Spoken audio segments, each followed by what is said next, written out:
कर जवा कठोर हो।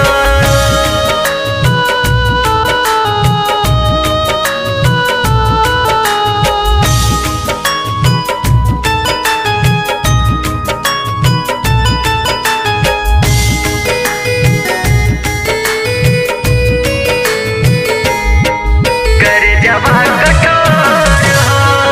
रही रही के दिलवा दुखाला, दर्द नायाब सहाला। काहे खातिर राम जी जिंदगी जहर बुझाला। जान कहू ना जाता हूँ जिंदगी जहर बुझाला। रही रही के दिलवा दुखाला, दर्द नायाब सहाला।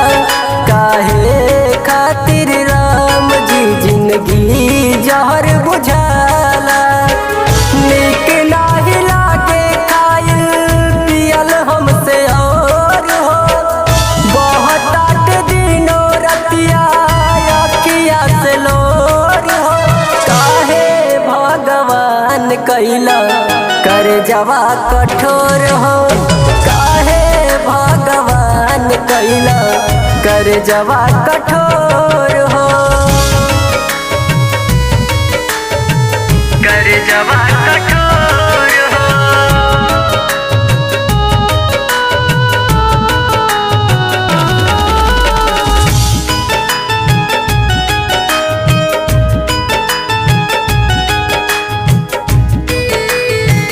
कर जवा कठोर हो।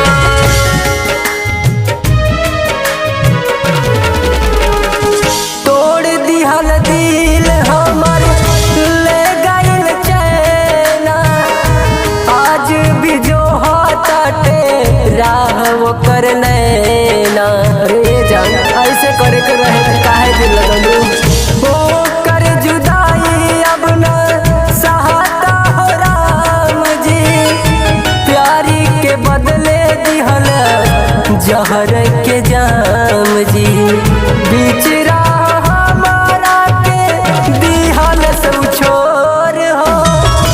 हमसे नजरिया काहे लिहल समोर हो। काहे भगवान कैला कर जवा कठोर हो। काहे भगवान कैला कर जवा कठोर हो। कर जवा कठोर हो।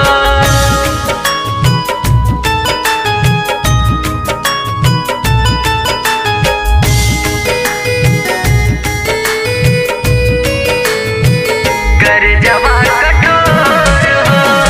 रहली हमार मुद्दा जान के समान हो। ओकरा के मानत रहले जैसे भगवान हो। रे जान अब जुदाई ना सही हो।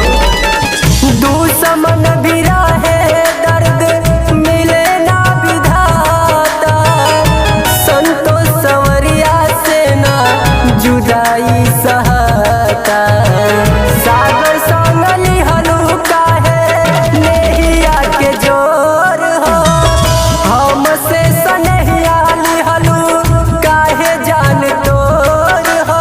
काहे भगवान कैला कर जवा कठोर हो।